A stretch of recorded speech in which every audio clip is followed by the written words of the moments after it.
他有一个非常响亮的，而且非常文艺的笔名二月河。一般读者见了您怎么叫您？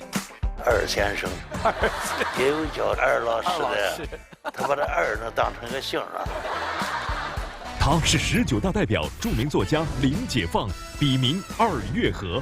13年潜心创作的《康熙大帝》《雍正皇帝》《乾隆皇帝》合称落霞三部曲，成为历史小说中难以逾越的丰碑。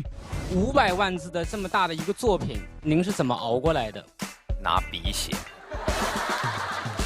电脑呢欺骗人。作为历史小说作家，他会以怎样的视角开讲文化与反腐？腐败本身就是一种没有文化的野蛮行为。渡边24史，我找不到像我们现在这样的反腐力度。我们的文明呢，一直是在经受衰大，在这种考验下面，一步一步的又挺身而起。我们崛起还在后面呢。借古论今，放眼未来，新时代新征程。本期演讲者二月河。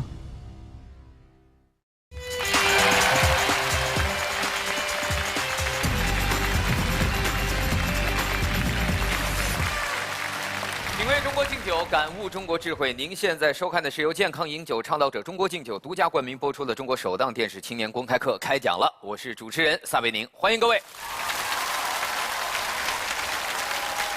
在上一期的新时代新征程特别节目当中，我们给大家介绍了一位年轻的科学家，他和他的团队一起打造了中国第一台获得了世界第一的超级计算机。他是一个和数字打交道的科学家。而今天我们要给大家介绍的这位开讲嘉宾，是一位和文字打交道的作家。他写了很多非常优秀的作品，其中有一个叫《落霞系列》《康熙大帝》《雍正皇帝》《乾隆皇帝》3部曲，相信很多读者应该非常的喜欢。他有一个非常响亮的，而且非常文艺的笔名，叫二月河。让我们掌声有请19大代表作家林解放先生。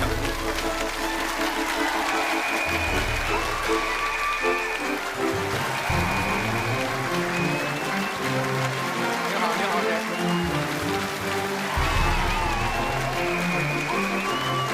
慢点，哎。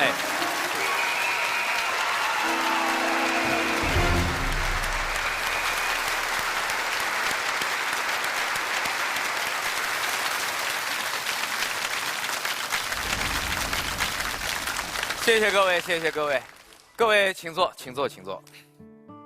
林老师您好，你好，欢迎您来到开讲了。一说您的名字啊，我相信可能很多读者都不一定知道二月河老师的本名叫林解放，很难把您的名字和您的这个笔名联系到一块儿，是因为好像完全没有关系。完全有关系，完全有关系。2月的黄河啊，正是兵临解冻，万派齐发，一泻而东啊，那非常壮观那个场面。2月的河嘛，临解放。哦，就那个兵临刚好是化冻的时候，然后这个河面上的兵临，这个2月河千军万马一般，就是用这个东西来解释临解放的。我写这个题材呢是古典题材，我这个名字呢太现代化。康熙、雍正、乾隆这3位呢，都是古代人，一看这个是康熙大帝林解放写，这个有点不合适啊。一般读者见了您怎么叫您呢？有叫林老师的，这是比较熟的；也有叫这二先生的，二老师的，但是也有叫月河先生的。这都不一定，我也不讲究这个东西。哦，还有管您叫月河先生。哎，对对对，他把这二呢当成个姓了。但您也不纠正他们，就爱怎么叫怎么叫吧。是，我在初用这个笔名的时候呢，采访我，你林解放这个名字是怎么来的？你怎么用二月河这个名字？我说我因为是当初我爸爸我妈妈生我的时候啊。正是这个国民党啊，掀起这个第一次反攻高潮，我们中共和国民党发生着上党战役，上党战役胜利的消息传到县委，县委正在开会，家里边传来消息说林尔文生了个儿子，县委说咱们集体给他起个名字吧，就起了个林解放。实际上这个名字是共产党给我起的。这很有意思啊！就二月河老师也多次在媒体采访的时候说，如果非要用笔名来称呼的话，这3个字是不能分开的。二月河，你把任何一个概念分开都不对了。它就是讲的那个2月份的那个兵令布满河面的这样的一个很富有诗意，很富有诗意的一个画面。对，当然，跟笔名相比，更让读者记忆深刻的是您的作品，您的落霞系列。据说3部下来总共是500多万字。没错。大家猜一下，林老师是怎么写的？拿笔写。啊，一听到拿笔写，很多年轻人笑了，说连打字都不会。林老师不是不会打字，这您为什么就非要坚持一直是用笔写？我确实不会打字。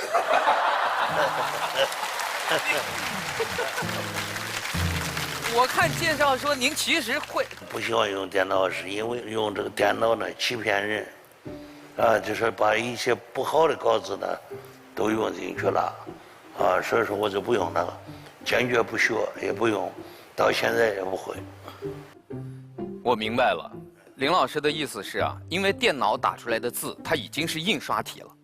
印刷体给人的感觉都是非常正儿八经的，就是可以出版的东西，所以有的时候可能写出来的东西，在您看来您是完全觉得不合格、不达标的，但是一用电脑打出来，老觉得挺像那么回事儿。这你这个表达的很准确，就是这样的。用笔写那个感觉就是不一样。对，所以500多万字，林老师是坚持的自己用笔一个字儿一个字写下来的。这是您的手稿。对。哇，您字儿写得好漂亮。好是不好啊？我知道真的是不好，但是争取能叫大家看懂就行了。您的字儿写得真的好看，500多万字，这是真正的一种心血的付出。当然，更重要的是，这500多万字的背后，给我们的读者带来了一种全新的对历史的解读和认知的方式。正是由您的这个落霞系列，又掀起了一个在年轻人当中的回望我们的历史的热潮。那么今天在这里，这个讲台留给您，我们大家在一块儿聊天吧。好，在一块儿聊天。我们给林老师准备了一把椅子，您坐着慢慢聊。好的，好的，来。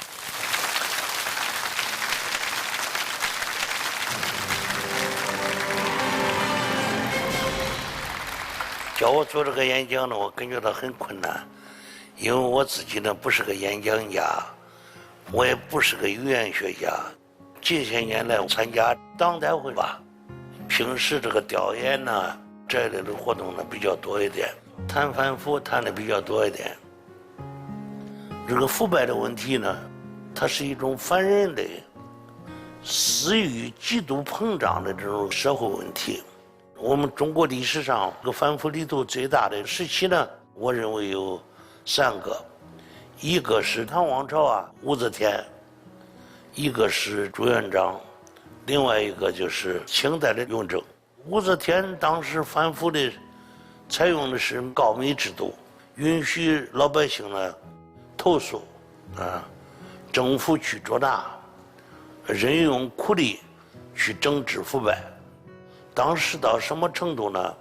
每当那个新进士从龙门里边出来，按照我们今天的说法呢，就是公务员考试，这公务员们从考场上退下来，这宫里边的太监就会指住这一群新进士就说你看，又一批死鬼来了，杀人如割草，但是还是腐败。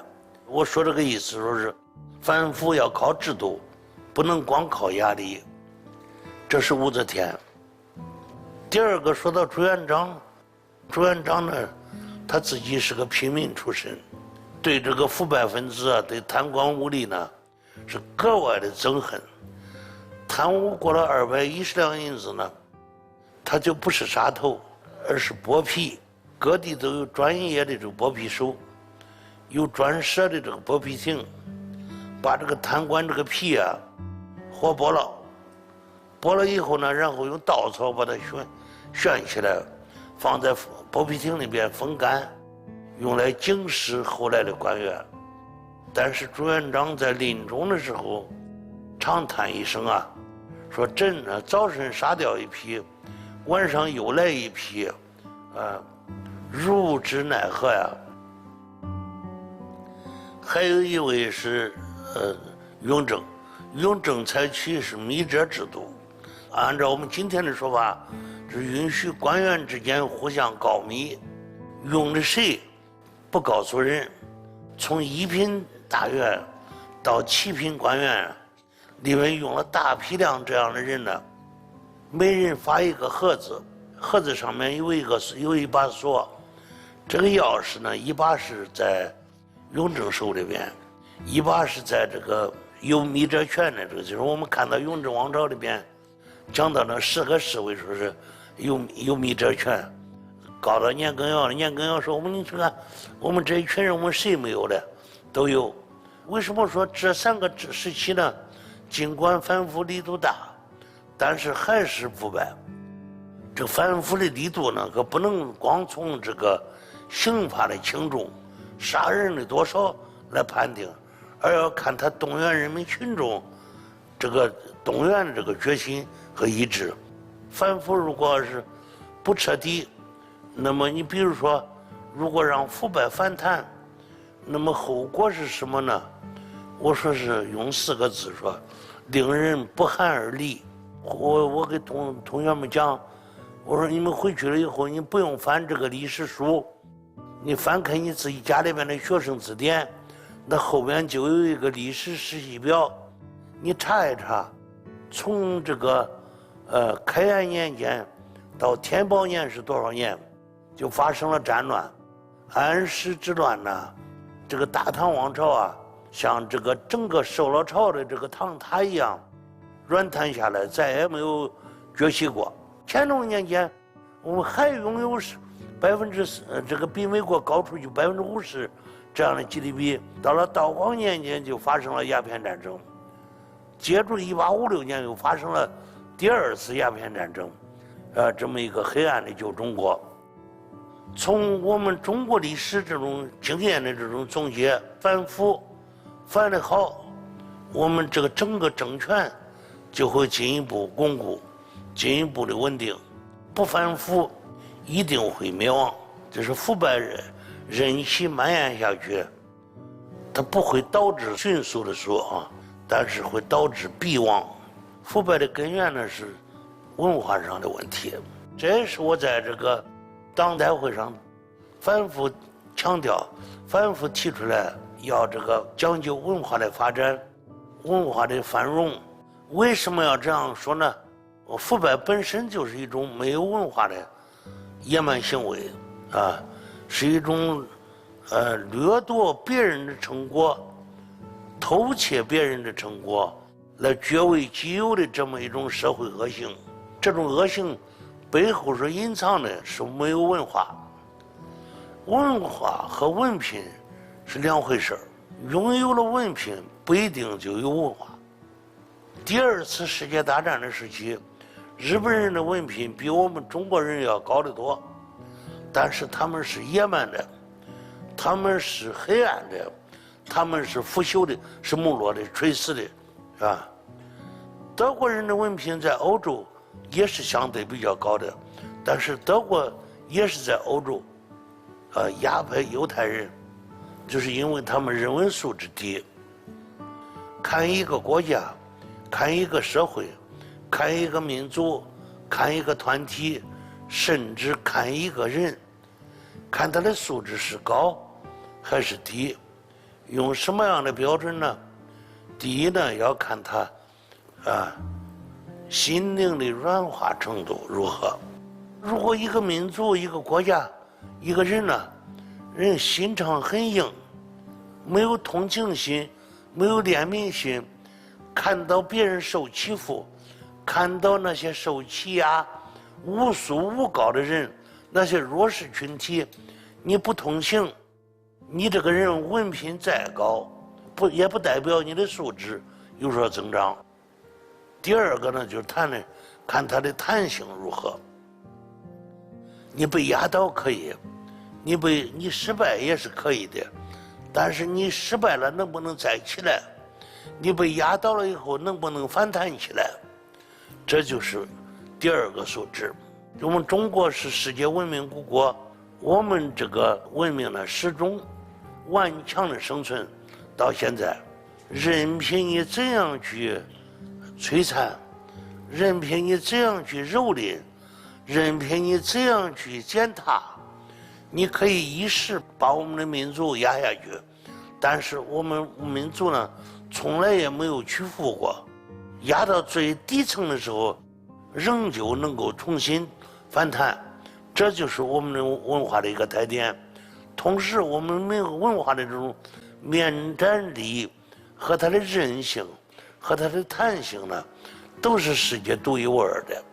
我们中国人从这个文化教养来讲，实际上这文化教养一直是比较高的。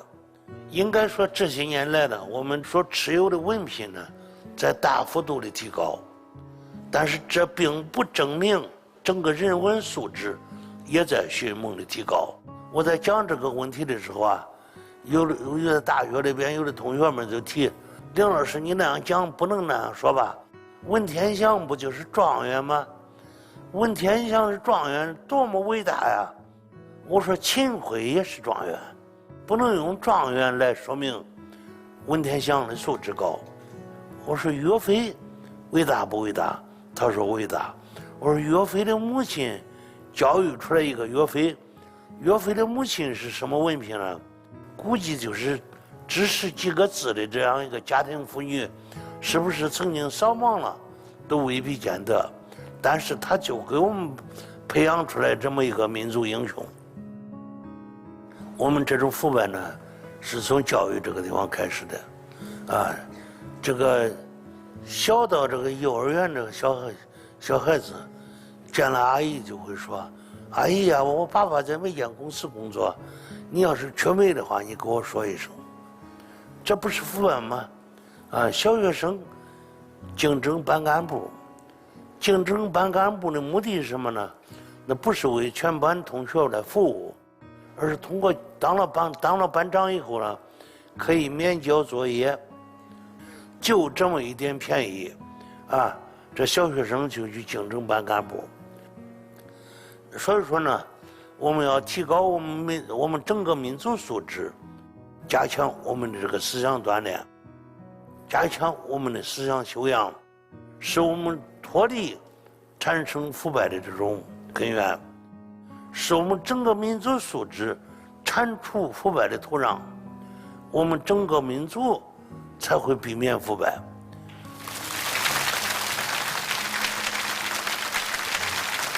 我们当初18大以来呢，掀起了反腐浪潮，可以说是中国历史上读遍24史，我找不到像我们现在这样的反腐力度。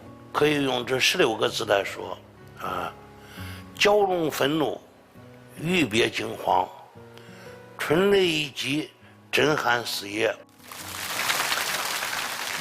就是因为过去的反腐啊，尽管从来也没有停止过，尽管在各个历史时期呢，这皇帝们都有或多或少的这种反腐的这种言论或者举动，但是他们从来也没有调动过人民群众的积极性。过去的反腐呢，只限在某一个阶级或者某一个阶层，甚至是某一个集团，或甚至就是那么几个人，没有像现在这样的，就是变成了我们全党的共同的意志、共同的决心、共同的行动，变成了全民是共同关心、共同举发的这么一件事情。反腐为什么力度这么大和受到人民群众的拥护呢？对于这个整个社会呢，是一种信赖，是一种支撑。那么这个反腐所带来的这个益处和利益，可以说呢，我们在这个整个中国历史上，还没有哪一个人曾经真正尝受过彻底反腐成功的这种滋味。但是我们现在呢，已经看到了，不敢腐已经占了压倒性的优势。不能腐，我们正在做这件工作；不想腐呢，我们正在构建这种提拔，啊，同时呢，我们全党都没有放松这种警戒，我们全国人民也没有放松这种警戒。老虎苍蝇一起打，零容忍，反腐永远在路上。因此，我认为反腐的前景是光明的。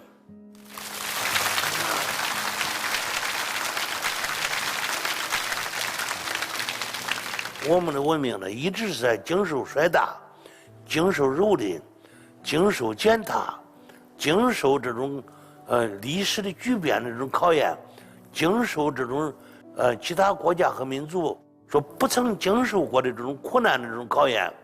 我们的文明在这种考验下面，一步一步的又挺身而起。我们今天不是又崛起了吗？我们文明呢，在后面的发展当中啊，我们崛起还在后面呢。我们在让世界上所有的国家尊重我们的文明，尊重我们的文化。我今天就讲到这里为止，谢谢大家啊。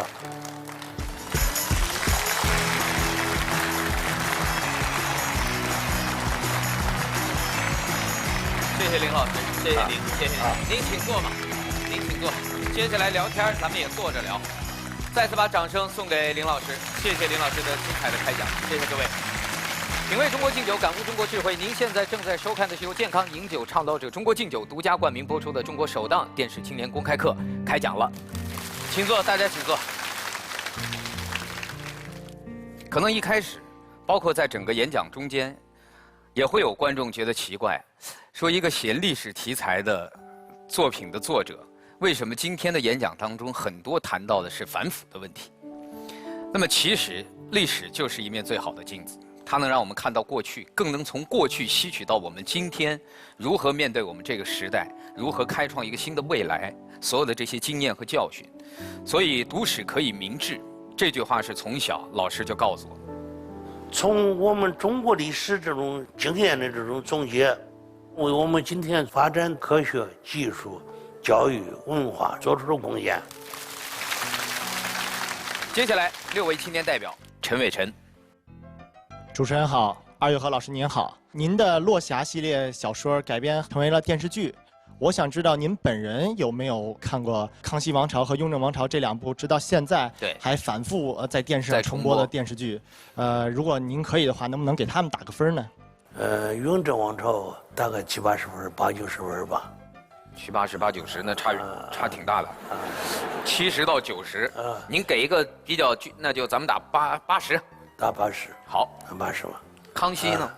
康熙呢，因为从剧本的改编呢，我也没有参加意见，我也不大熟悉。我说呢，二月河呢无话可说。林老师说这个无分可打啊，无分可打。您有没有觉得他有点面熟？您看着。哎呀，我眼不行。对，林老师视力可能现在不是能看得很清楚。观众朋友们，有没有觉得陈伟辰站起来让你觉得似曾相识的感觉？谁？康熙王朝里的小皇帝，小康熙的扮演者。您看这后面这个剧照里边，对，那是你多大的时候？这部戏是我8岁接的第一部古装戏。8岁的时候演的小康熙，在那部电视剧里。你这样一说，我也有点印象。虽然长大了，但那模样还是那样。嘿，8岁穿龙袍是什么体验？其实我已经记不太清了，所以很多时候我也是通过回看电视剧来找当时的记忆。但是我今天非常惭愧吧，我必须得跟您坦白的说，其实我没有看过您的原著。我也没有因为要演这个角色而特意去查相关的历史资料。你那时候才8岁，你要去查历史资料多吓人啊！8岁到国家图书馆说把康熙的全给我搬出来，所以当时都是我姥爷其实一句一句的念给我听的。但是我知道现在还有很多观众其实都是像我一样，更多的是通过电视剧来了解这个历史文化影响是。很大，对对。影响很大。对，电视剧影响很大。但是电视剧中的历史毕竟跟真实的历史还有很大的差别的。您怎么看待历史题材作品中的真实性和艺术性呢？历史的真实性和艺术的真实性是小说的命脉。一部历史题材的小说要讲究这样一个历史的真实，是很不容易的。就是现在究竟用什么样的标准来衡量历史事件和历史人物，在学术界里边并没有一个很明确的定论。我谈我自己的看法。第一，在中国历史上，对国家的统一、对民族的团结，是不是曾经做出过贡献？第二点呢，就是在发展当时的生产力、改善人民生活水平这个问题上，你做的怎么样？第三点，就是在科学技术、教育、文化、哲学、文学、历史、发明创造这些方面，你做的怎么样？因为现在作为历史古装的正剧的题材，这种电视剧已经越来越少了。相反，就像穿越题材，包括后宫题材这种电视剧，反而越来越多了，也越来越火。现在有这样的电视剧呢，不奇怪，就是在这个我们这个改革大潮，刚刚在中国蓬勃勃勃开展起来，我们整个文化的复兴正处在这种变革的急剧的变化这个时刻，在这个时刻当中啊，要允许各种各样的态势出现，但是从长远来讲，我们还是要讲历史的真实和艺术真实，这双重的真实，奉献给人们真正的艺术家国。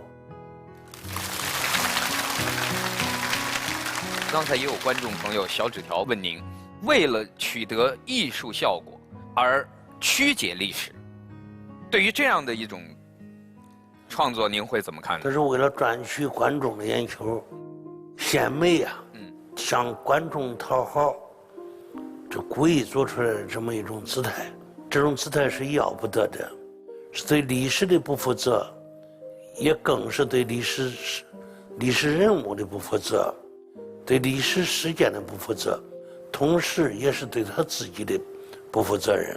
这种方法呢，为了让人家都买他的东西呢，那只是获得一时的这种效果。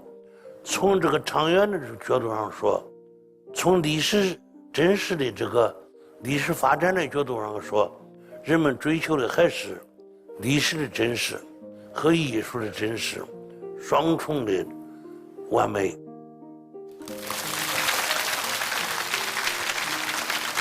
谢谢你，谢谢，陈光。二月河老师你好，我从高中开始就开始看你的作品了。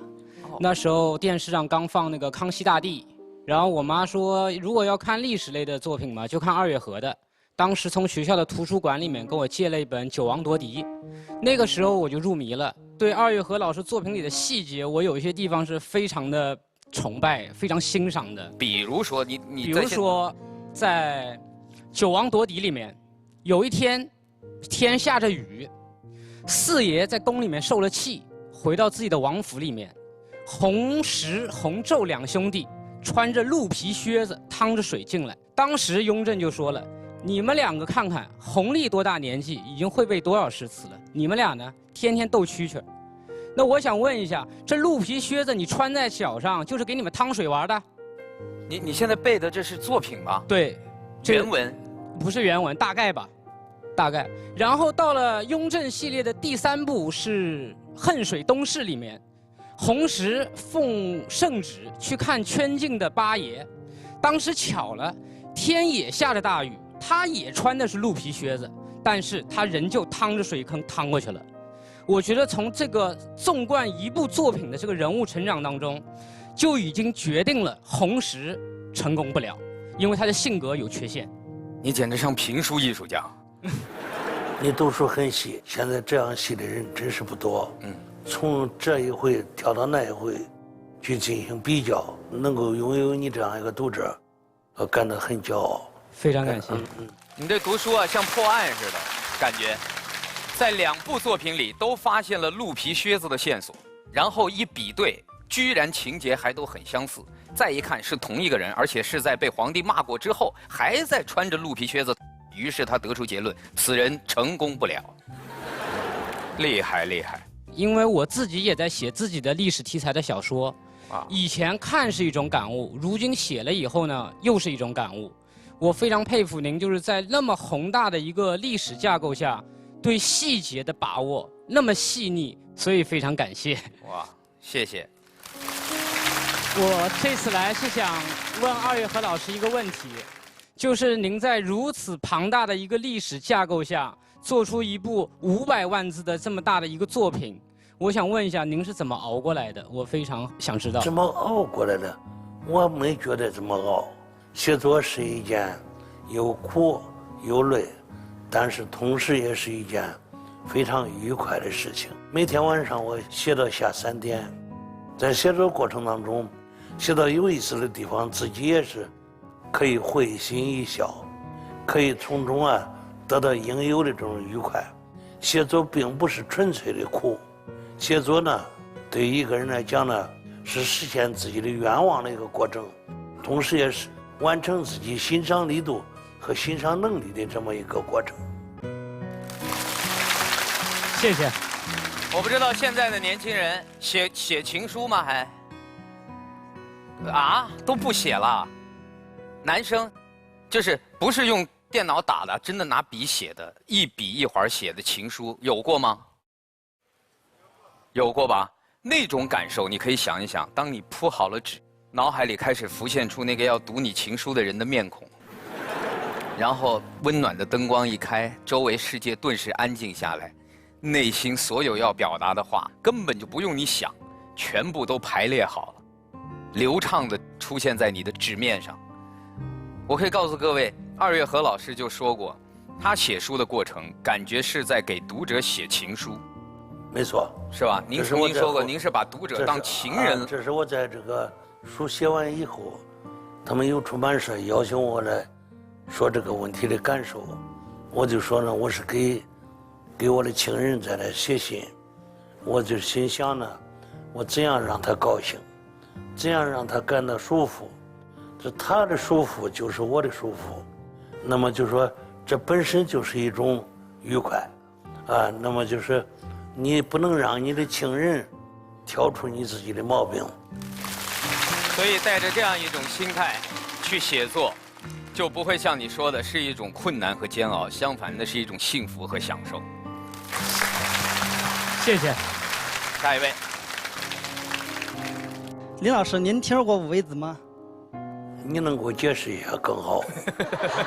好，五味子呢是一种常见的中药材，因为我知道您是五味子啊。对，五味子你不用说了，我知道。你要说乌味子，可能林老就明白了是这个东西吗？对，是的。就是像葡萄一样看着跟。对，但它又不是葡萄。当然，它是一种中药材。是的，我是来自湖北十堰的一名大学生村官，因为我呢从2014年辞去了高薪工作，回到家乡，带领村民发展五味子产业，上千户的农户通过五味子产业实现了物质上的脱贫。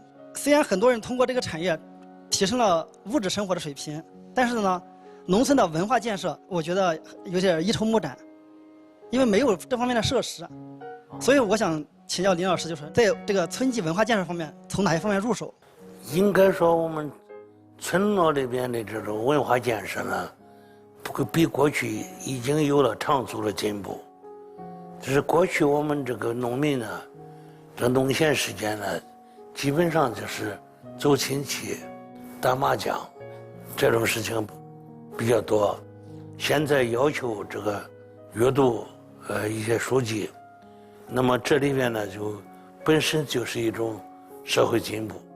这种社会进步呢，是在我们中国历史上从来也不曾有过的农村的文化建设，已经取得了这个令人骄傲的这种成就。至于说你刚才谈到这个问题呢，实际上是现在我们的不足之处。我们现在需要努力的这个方向，这里边呢，一个是要靠国家，第二个呢要靠农民自己。在农村里边可以组建几个有见识的、阅读过一些书籍的老先生、老师、大学生、知识分子，对这个农村选用农民适合读的这种读物啊，要有所选择，因为钱不多呀，不能这个什么书都买，先把村里边一点一点的把它武装起来。这当然要动员拥有实力的这些企业家、实业家，愿意支持、愿意赞助的话，可能会对你们更有好处。你们村有多少户啊？我们村有577户，1996人。那是个挺大的村。但是到目前为止，我们村绝大多数的村民都是小学文化水平，甚至是还有一部分人没读过书。所以可能要从比较简单的这个文化补习班开始，就先解决大家识字的问题。还有一部分不识字的村民，先解决这个问题，然后一点一点的。当然，书籍是一方面，另外一方面，影视作品呢，那个可能门槛会稍微低一点，就他不一定非要说识字儿，他至少可以看到一些优秀的影视作品。这个现在能做到吗？对，就是说，参加今天的活动呢，至少我回去有一件事可以做，就是，在农民不忙的时候，可以组织他们看《康熙王朝》啊，像《雍正元朝》这样的电视剧。我以为你说组织大家看开讲呢，我还挺开心的。对，就是说一块儿放。这本身也是今天我说的一种启发吧，这是一种方式。对。然后呢，我还有另外一个问题，我是我们村第3个考上211以上重点高校的大学生，也是目前唯一的一个回村发展的大学生。那就是说，农村其实发展，我觉得最重要的还是缺乏人才。对。通过什么措施或手段能够吸引大量的大学生到基层去？这个问题各地采取的办法不一样，有的地方呢采取这个大学生呢选派进村里边去。那么还有的地方呢，让这个村里边提高自己这种阅读能力，同时呢，派一些这个有能力的大学生到村里边来当老师，是吧？在村里边播种这种文化的种子，使这个村里边的文化的素养呢得到提高。国家还是有一些政策，但是我想问你自己是为什么回去的？一方水土养一方人，我从家乡这个地方走出去。如果我自己都不愿意回去为家乡发展做点事情的话，谁还会为这里付出，为这里努力？但是大家也注意到了一个数字，他说他是他们村第3个考上211重点大学的，但是是唯一一个回去的，所以这样的数量的大学生并不多。但是今天不多，至少在我们面前也站了一位。所以希望你的经历能够给更多的大学生一个全新的选择，怎样的青春才有价值？所以希望你能够干好，因为你只有干好了，才会让你的经历和你的选择成为更多人的选项。谢谢你。好，谢谢萨老师鼓励，谢谢林老师。你撸起袖子干吧。对，撸起袖子干吧。一定的，我一定会全力以赴。下一位，张慧。主持人好，二月河老师您好。刚刚听二月河老师您说到这个人文素质，给我启发特别大。就您提到了一个，就是一个民族要有韧性，就是不屈不挠，能够触底反弹。那我想这些也是我们需要传递给我们的小朋友的，因为孩子是民族的希望。那如果现在您可以给3到8岁的小朋友推荐一份书单的话，您会给他们推荐什么呢？家长要给一些指导的，像格林童话要选一些世界名著。要找一些中国的这种成熟的这种名著，家长呢呀有选择的给他们讲一讲，提高他们读书的兴趣。3到8岁的孩子现在读书还不能够形成自己的肩胛结构，我们家长呢要帮助他们建立起他们正确的、健康的读书的肩胛结构，让他们将来像饥饿的小羊一样，跑到草地上一样，贪婪的去阅读书籍，将来他们才有可能为我们社会做出他们应有的贡献。因为我是在儿童医院工作，那过去我们在医院，因为小朋友都是比较恐惧，那我们可能会放动画片来给他看，分散他的注意力。但其实这种环境是比较喧嚣的，而且作为一家医院，其实有点尴尬，因为我们都知道看动画片、看手机对于眼睛是很不好的。那我们就在想，有没有更有意义的方式呢？所以我们特别幸运的，就通过多方努力，我们做成了全国第一家医院24小时图书馆。目前藏书多少？目前我们这个图书馆呢是要在今年年底，就12月底开放，还在筹备当中。对，我们的图书计划是2000册，但这个2000册图书每个月都会有更新。祝你成功谢谢林老师，加油！这是一个很了不起的想法，很有创意。那我还有一个小问题想问林老师，就是我现在是一个年轻的妈妈，就是现在家长为了孩子能够上好学，都在追求学区房。那其实有一句话是这么说的，说最好的学区房呢，是我们每个家庭的书房。所以我就想，这个书房是不是能够在每个家庭都建立起来？我认为这个建议是好的，这实际上是帮助大人在选择图书，那并不是说让孩子们所有的读书都读。如果这个书呢就整体都很好，那就原原本本的给孩子讲清楚。有当中感觉到不适宜的，你回避开来，这样对孩子是有好处的。等到他将来这个有能力在阅读这个书籍的话，他自己就会从书架上把它给抽下来，提高他自己的兴趣。只有兴趣才能把他们引向成功。家长要会读书，孩子才有可能在你的正确引导下培养起读书的真正的兴趣，让他自己有了这样一种想读书的欲望以后，剩下的家长就可以放心的让孩子在书的海洋里遨游。那刚刚2月和老师推荐的书，我也都记在脑海里了。我们会把它买好，然后放进我们的医院图书馆。谢谢。王赫然。2月和老师好，夏老师好。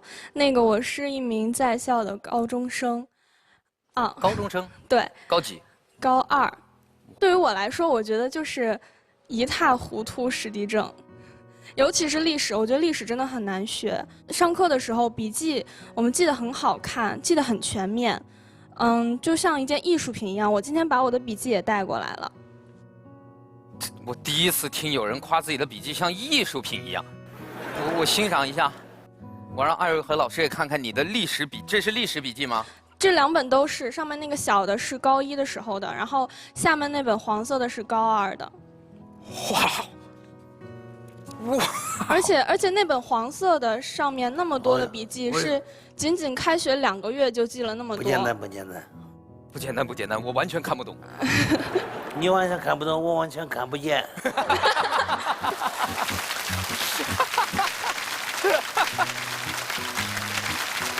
哎呀，我发现林老师太逗了，关键是林老师完全看不见，说哎呀不简单不简单。那您是怎么发出的不简单？就是这么厚一本字，这么小的字，这么小的字我咋写上去的？我还是认为，而且写的密密麻麻。您再看，这是高1，这是高1，这不容易啊哎呦，您看这图画的，这不容易啊这。然后这，大家看我这个画面，这个应该是3权分立。你确认这不是量子力学的笔记吗？不是，这真的就只是历史笔记而已。提出内阁名单，对政府事务集体负责，与首相共进退，议院、下院箭头，选民选举首相、内阁、国王。我这就有点晕，哎呀，没有，我逗他呢，开玩笑。我把林老师吓得，林老师，我是说看着他的笔记我头晕。包括每次考试之前都会大家突击背啊之类的，什么什么纲领，然后包括什么时间点，什么打响了什么第一枪，反正一大堆吧。然后发现考完试我就忘了，就有的时候背着背着就突然就开始怀疑人生了。我们学历史就只是为了高考吗？我们学历史对于我们的人生到底有什么意义，有什么影响？就有的时候背着背着就突然就开始怀疑人生了。我们学历史就只是为了高考吗？我们学历史对于我们的人生到底有什么意义，有什么影响？因为学历史啊，本身它不是我们现在生活的事儿，比较枯燥。学历史呢，要是从根儿开始学，那里边就是说，在当时发生过什么样大的事件。在当初这个我在阅读雍正这个资料的时候，我最初呢对雍正是很反感的。因为什么呢？雍正抄了曹雪芹的家，你雍正如果不抄曹雪芹的家，曹雪芹有一个好身体，给我们留下一部完整的《红楼梦》不好吗？结果我们只看到了80回《红楼梦》，后面呢都是高鹗写的。后来这个改变了对雍正的态度之后呢，就感觉到如果雍正不抄曹雪芹的家，曹雪芹也不过就是个公子哥顶多会几句那种风花雪月的诗词。写《红楼梦》这样的书呢，他做不下来的。应该说雍正还成全了《红楼梦》这个成功。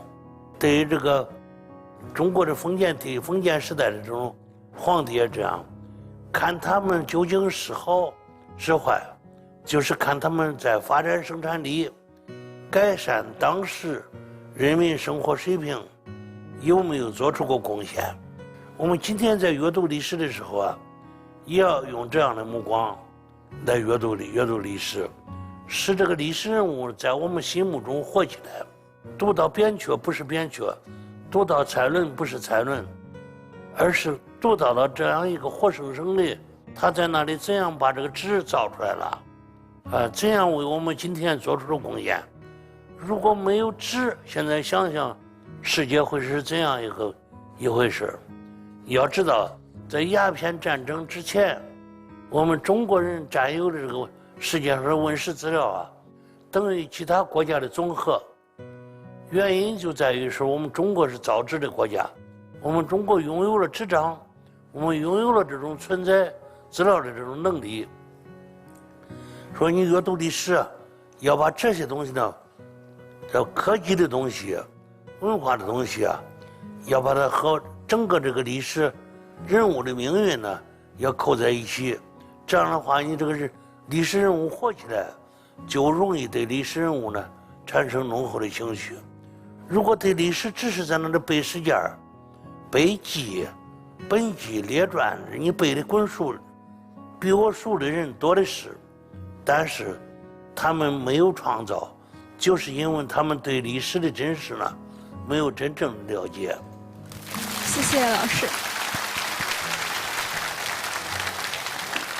真正的了解历史，是要在脑海中构建起一个关于过去、现在和未来的连接的画面。其实我们今天活着的以为是当下，错，我们活着的是明天的历史。所以，我看着你记的这些笔记啊，我也在想，我当时上学的时候，同样也对很多学科充满了困惑，怎么学才学得好？尤其像文史哲这样的人文学科。